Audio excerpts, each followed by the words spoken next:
Enough, যথেষ্ট হয়েছে।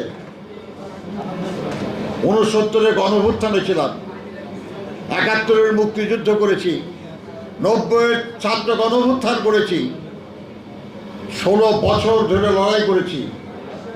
এই 5 তারিখেও জেলখানায় ছিলাম। আর যার যা খুশি আপনারা নিজেদের মত চাপায় দেওয়ার জন্য চেষ্টা করবেন, এটা হবে না।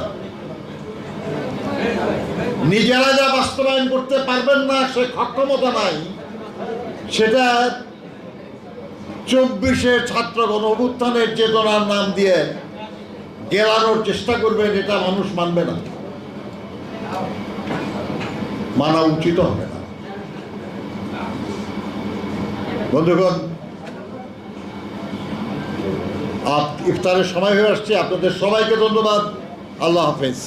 বাংলাদেশ জিন্দাবাদ।